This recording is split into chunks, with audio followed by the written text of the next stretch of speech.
Welcome to 365 English. Listen to stories easily. We help you learn English happily through various stories. The speed is slow and the pronunciation is clear. The more you listen, the more you will enjoy it. If you like it, please like it, leave a message to chat, and don't forget to subscribe. The power of financial intelligence, from personal wealth to social equity. Once upon a time, talking about money was considered vulgar.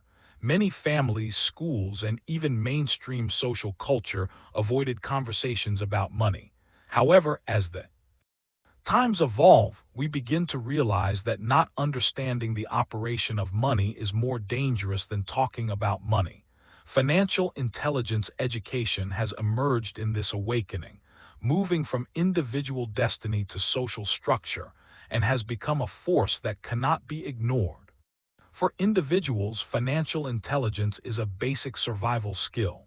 Knowing how to make a budget, control spending, and plan savings is no longer a financial management method exclusive to the rich, but the key to achieving a stable life for every ordinary person.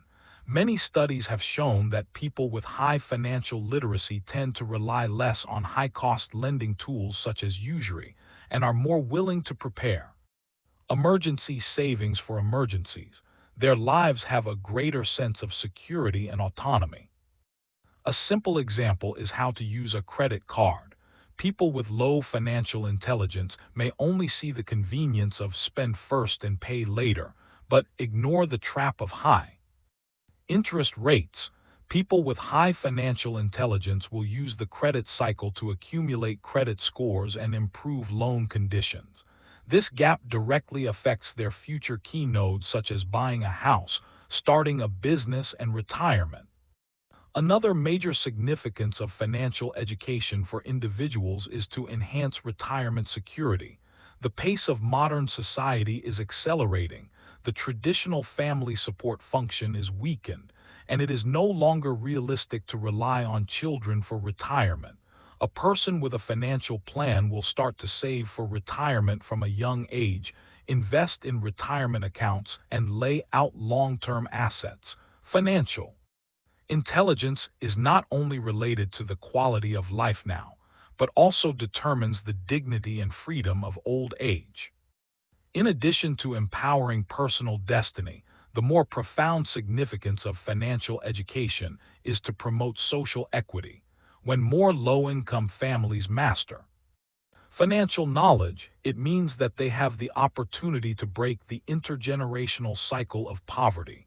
Taking the United States as an example, many ethnic minorities and immigrant families have been marginalized for a long time due to lack of financial education. But with the promotion of community financial courses, these groups have begun to establish savings accounts, buy insurance, and invest in small projects to accumulate assets. Gender inequality is also a link that financial education can shake. For a long time, women have been marginalized in financial decision-making. But with the popularization of financial courses, more and more women are taking the initiative to learn financial management knowledge and participate in investment, entrepreneurship, and retirement planning. They are no longer just spenders but controllers of wealth. This change not only improves the economic efficiency of the family, but also strengthens the voice of women in society. Financial education can also narrow the gap between urban and rural areas. In China, in recent years, activities such as Financial Literacy Month and Financial Knowledge into Campus have been vigorously carried out, especially in rural and underdeveloped areas, to popularize the concepts of credit and investment for young people and help them understand the nature and risks of money. This early intervention not only improves personal ability, but also helps to revitalize the local economy. On the economic level, the value of financial education should not be underestimated. Individuals with financial knowledge are more rational when consuming, do not easily believe in misleading advertisements, are not blinded by high-interest temptations, and do not easily fall into the trap of consumerism. Their consumption pays more attention to long-term value and quality of life, thereby promoting a healthier economic structure. In terms of entrepreneurship, financial education is even more indispensable. Data shows that entrepreneurs who understand finance are more likely to control costs, assess risks, and develop profit models, thereby increasing survival rates. These entrepreneurs not only realize their own value, but also drive employment and social innovation. The economic independence of each individual eventually converges into the resilience of the national economy. In 2025, financial education is at a new vantage point. As the aging problem intensifies, the financial vulnerability of the elderly group is becoming increasingly prominent, especially women, due to their longer average life expectancy, are more likely to fall into financial difficulties after retirement. The concept of lifelong financial education has gradually been widely accepted, from children to retired elderly people. Every stage needs to establish a healthy relationship with money. There is a true story about a single mother from the United States who lost her family support due to a divorce and could only rely on two part-time jobs to make ends meet. By chance, she participated in a free financial course held by the community. In the course, she learned how to make a monthly budget, how to establish an emergency fund, and how to choose low-risk investment products. 3 years later, she not only got rid of debt but also established an education fund for her children. She said, "For the first time, I realized that I could control my own future." This is the most touching part of financial education. It is not about money, but about dignity, hope, and choice. China is also gradually following up, especially after the double reduction policy. Quality education has risen, and financial courses have gradually been included in extracurricular extension projects. Some cities have even begun to pilot the inclusion of financial literacy in the comprehensive quality evaluation system of primary and secondary schools.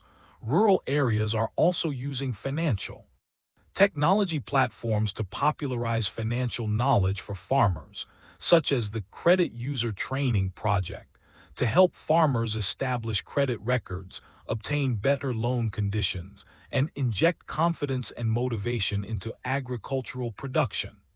However, financial education still faces challenges. The lack of standardization in curriculum design, uneven teacher quality, and backward family concepts all affect its promotion effect.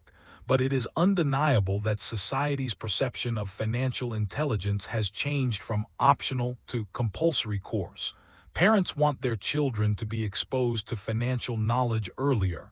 Young people are eager to get rid of the fate of Moonlight Clan. Middle-aged people begin to plan for retirement, and the elderly are also trying to defend their economic independence for the rest of their lives. Today, we live in a more complex financial environment than ever before. Loans, credit, insurance, funds, cryptocurrencies. These terms revolve around our lives every day. If we don't understand them, we can only passively accept the fate. If we master them, we have the ability to make choices. This is the essence of financial intelligence. It is not only a knowledge but also a process of empowerment. It allows everyone, regardless of origin, gender, or region, to have the opportunity to establish a healthy relationship with money and strive for certainty and freedom in an uncertain era. If wealth is a person's wings, then financial intelligence is the wind. It is invisible, but it can determine how high you fly and how far you go. It not only changes the fate of an individual, but is also likely to reshape the fairness and hope of a society. Today, the world is paying attention to a question: when did your financial intelligence begin? This question may be hidden in the first thought in your mind after reading this text. You did a great job today. Thank you for watching 365 English. Don't forget to like, leave a message, and comment. We look forward to seeing you in the next video.